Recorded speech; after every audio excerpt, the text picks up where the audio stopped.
బంగారాన్ని విడిపించి ఆ రోజున మార్కెట్ ధర కట్టి మిగిలిన డబ్బును మీకు అందిస్తుంది కొమ్మూరి గోల్డ్.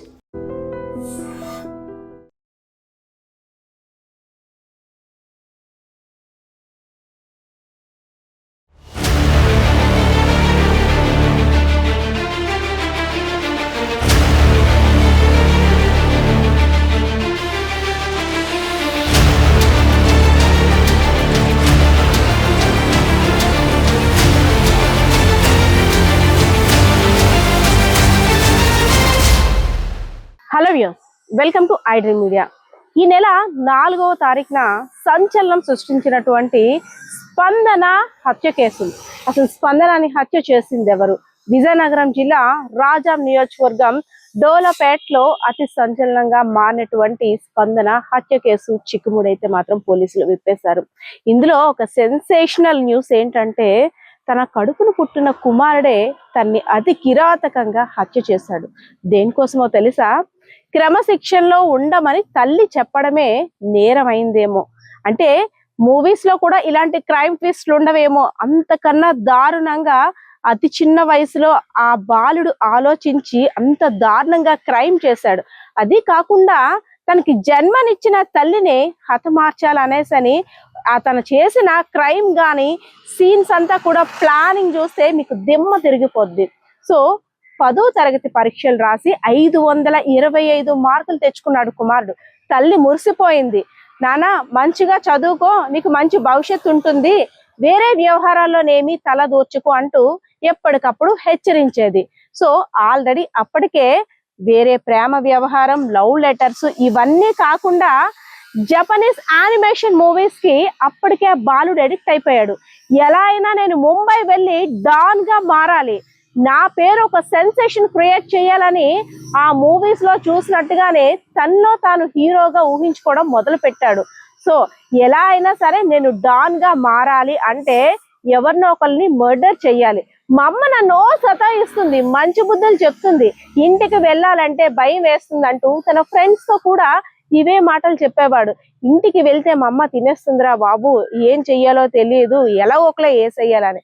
సో ఇతనికి తోడు ఇంకొక బాలుడు కూడా యాడ్ అయ్యాడు. ఇంటర్మీడియట్ పరీక్షలు రాసి సరిగ్గా మార్కులు రాకుండా ఆ పిల్లడి యొక్క తండ్రి కూడా తిడుతున్నా సరే తను కూడా ఆ మాటలు పెడచవని పెట్టేసి ఇద్దరికిద్దరు జోడై ఈ జపనీస్ యానిమేషన్ మూవీస్ అన్ని చూడడం, వెబ్ సిరీస్ అన్ని చూడడం, అంతేకాకుండా కొన్ని అసాంఘిక కార్యకలాపాల్లో కూడా ఇద్దరు కలిసి పాల్గొనడం, ఇవన్నీ కూడా శరమామూలు అయిపోయింది ఇద్దరు. అలా అలా కాలక్రమేపీనా వారి మనసులో క్రైమ్ అనే ఇంజెక్ట్ ని అలా చేసేసుకున్నారు. ఎలా అయినా సరే మనం ఒక హత్య చేసి ఇక్కడ నుండి ఊరు వదిలి ముంబై వెళ్ళిపోవాలి, ముంబైని ఏలాలి అనే టార్గెట్ పెట్టుకున్నారు. సో ఫస్ట్ టార్గెట్ మా అమ్మతోటే స్టార్ట్ చేద్దాం, ఎందుకంటే నేను వేరే అమ్మాయిని లవ్ చేస్తే మా అమ్మ నాకు అడ్డుపడుతుంది, చదువు చదువు అని ఊరిక సతాయించేస్తుంది, మా అమ్మని ఎలాగైనా అడ్డు తొలగించుకోవాలని బొబ్బిల్లో చుట్టాలింటికి పండగ కోసం వెళ్ళి వచ్చిన మా అమ్మ కంపల్సరిగా బాత్రూమ్ లో కాలు కడుక్కోవడానికి వస్తుంది. ఆ సమయంలో నువ్వు గట్టిగా పేగ పట్టుకొని నులిమేసి కిందన పడే, తర్వాత అంతా చూసుకుందాం అంటూ పకడ్బందీగా ప్లాన్ చేశాడు. సో అలానే ఆమె స్పందన రానే వచ్చింది ఇంటికి, బాత్రూమ్ కి కాలు కడుక్కోవడం కోసం వెళ్ళింది. అప్పటికే నక్కి ఉన్న స్పందన యొక్క కొడుకు ఫ్రెండ్ ఆల్రెడీ బాత్రూమ్ లో ఉండి ఒకేసారి స్పందన రాగానే గుడ్డ చుట్టేసి పీక పట్టుకొని కిందకి పడేసి గట్టిగా ఇద్దరు కలిపి పీక నొక్కేశారు. అప్పటికి కూడా చిన్న కదలికలు వస్తే అమ్మో మళ్ళీ బతికేస్తుందేమో, మన బండారం అంతా కూడా బయట పడిపోద్దేమో అని భయపడి లోపలున్న కత్తులు తీసుకొచ్చి మెడని కసా కసా కోసేస్తూ అతి కిరాతకంగా, అంటే నరరూప రాక్షసుడే ఇంకప్పటికప్పుడు ఆవహించాడేమో అనేటట్టుగా కుమారుడు, కుమారుడి యొక్క ఫ్రెండ్ ఇద్దరు కలిపి స్పందనాన్ని హత్య చేసి ఒక చీరలో చుట్టేసి అక్కడ ఉన్న చెరువులో పడేశారు. ఏమీ తెలియనట్లు ఇంట్లో ఉన్న బంగారం అదే విధంగా డబ్బుతో నెమ్మదిగా ఉడయించేశాడు. అప్పటికి స్పందన యొక్క తల్లి అదే విధంగా భర్త ఇంటికి వచ్చి చూసేసరికి స్పందన కనిపించలేదు. స్పందన కోసం చాలా చోట్ల వెతికారు. ఇదంతా అయిన తర్వాత పోలీస్ కంప్లైంట్ ఇచ్చారు. సో పోలీసులు రంగంలోకి దిగిన తర్వాత ఒకవేళ కుమారుణ్ణి కూడా ఎవరైనా హత్య చేస్తుంటారా లేదంటే కిడ్నాప్ చేశారేమో అని ఆ కుటుంబ సభ్యులంతా కూడా తీవ్ర ఆందోళన చెందారు. కానీ కసాయి కొడుకు చేతిలోనే కన్న తల్లి అంతమైపోతుందని మాత్రం ఎవరు ఊహించుకోలేదు. అప్పటికే మొబైల్స్ అన్ని పడేసి సిమ్ములు కూడా వాడడం మానేసి ఇన్స్టా ద్వారా ఫ్రెండ్స్ కి మెసేజ్ చేసేవాడు. సో ఇదంతా కూడా పోలీసులు నిఘా పెట్టారు. వెంటనే వాళ్ళిద్దరిని కూడా అదుపులోకి తీసుకొని అసలు విషయం అంతా కూడా రాబట్టారు. అంటే 18 ఏళ్ల వయసులోపు జువైనల్స్, చాలా చిన్న పిల్లలు వాళ్ళ మనసులో ఇంత క్రైమ్ సైకాలజీ క్రియేట్ చేశారంటే, క్రైమ్ సీన్ అంతా కూడా ఎంత పకడ్బందీగా ప్లాన్ చేశారంటే, కేవలం మొబైల్ కి ఎడిక్ట్ అవ్వడమే కాకుండా ఇంట్లో క్రమశిక్షణ పెడుతున్నారు.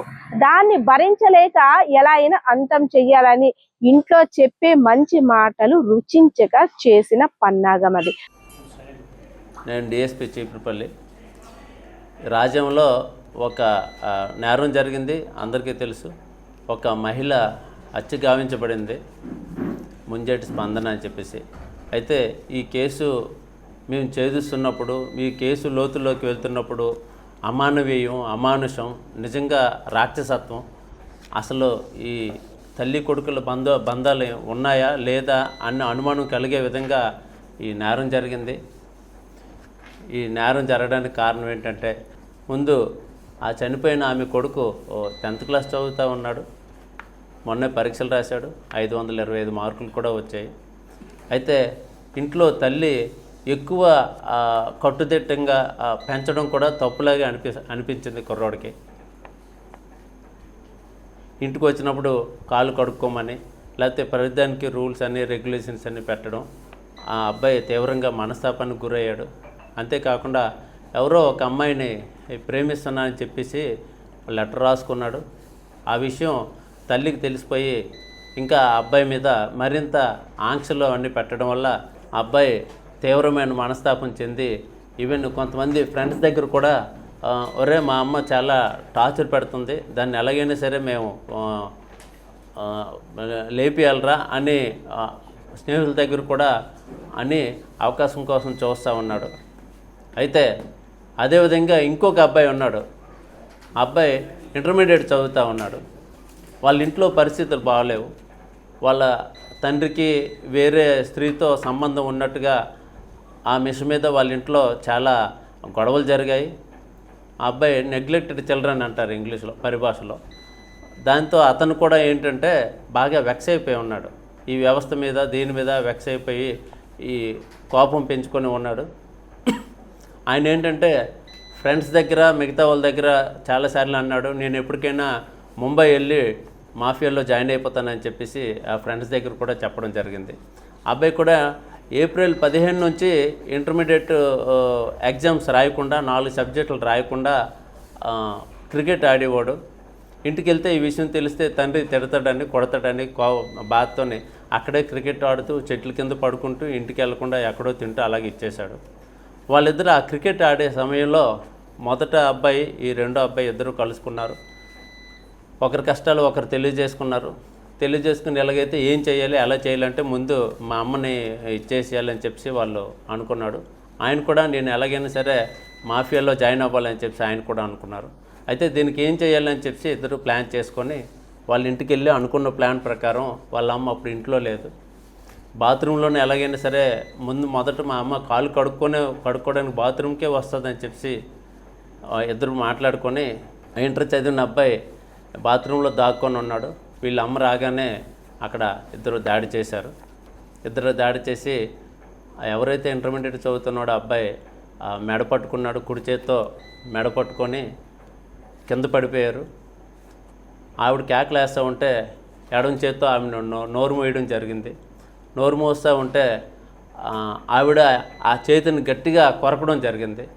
వీడు నొప్పి భరించలేక వీడు ఎంత కరిచినా ఏం చేసినా కరవడం ఆపేసేంత వరకు ఆ మెడ నొక్కాలని నిర్ణయించుకొని మెడ మరింత గట్టిగా నొక్కడం వల్ల కొన్నాళ్ళకి ఆ చెయ్యి కొరకడం మానేసిన తర్వాత అప్పుడు విడిచిపెట్టిన తర్వాత ఇంకా చనిపోయింది అని అనుకున్నారు. కానీ అందులో చిన్న కదలికలు రావడంతో ఇద్దరు మళ్ళీ ఇంట్లో ఉన్న ఈ క్రైమ్ వెపన్స్ తీసుకొని ఇద్దరు ఆ కత్తులతో ఆవిడ మీద దాడి చేసి అక్కడే ఉన్న బాత్రూంలో రక్తాన్ని అదంతా కడిగేసి చీరలో చుట్టేసి ఇంటి పెరల్లోనే చెరువు ఉంది, ఆ చెరువు దగ్గర పడేశారు ఇద్దరు. పడేసి బట్టలు మార్చుకొని ఆ బట్టలు వేరే చోట ఎవరు కనిపించకుండా విసిరేసి ఆ కత్తులు కూడా విసిరేసి వాళ్ళిద్దరూ ఇంట్లో ఉన్న 9.5 తులాల బంగారం 5,000 క్యాష్ తీసుకొని వెళ్ళిపోయారు. వాళ్ళు అనుకున్న ప్లాన్ ప్రకారం ఏంటంటే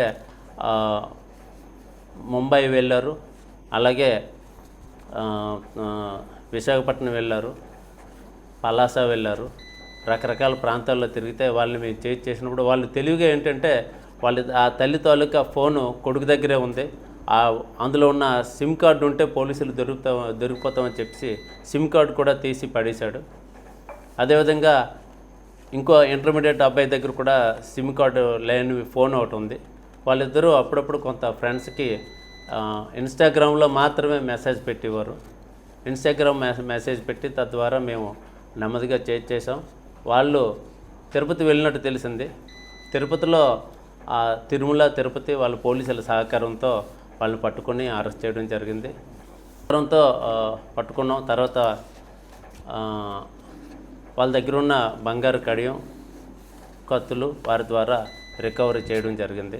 ఏదేమైనా దీంతో తల్లిదండ్రులందరూ అప్రమత్తమయ్యి పిల్లలు ఏం చేస్తున్నారు, ఏం చదువుతున్నారు, వాళ్ళ ఫ్రెండ్స్ ఎవరు, సోషల్ మీడియాలో తాలూకా వాళ్ళ పాత్ర ఏంటి, ఏ సైట్లు చూస్తూ ఉన్నారు, ఇవన్నీ గ్రహించి పిల్లలు ఏం చేస్తున్నారు అనేది గమనిస్తే ఎటువంటి తీవ్రమైన నేరాలు జరగకుండా సమాజంలో అరికట్టవచ్చు. వీళ్ళని ఇప్పుడు చిన్నపిల్లలు కాబట్టి వాళ్ళకి ఈ జువెనైల్ హోమ్కి ఇప్పుడు పంపించడం జరుగుతుంది. వాళ్ళకి విషయం అడిగి మహా అయితే 1 వీక్ అవుతుంది వాళ్ళకి, అంటే 1 ఇయర్ అవుతుంది. వాళ్ళు ఈ క్రికెట్ ఆడే క్రమంలోనే వాళ్ళు పరిచయం అయ్యారు అన్నట్టుగా తెలుస్తూ ఉంది. అంతే తప్ప మిగతా అలవాటు లేదు. మరి కొంతమంది ఆ మధ్య మన వాళ్ళే పేపర్లో రాశారు గంజాయి మొత్తాన్ని అదని ఇదని, అవన్నీ ప్రజల్ని తప్పు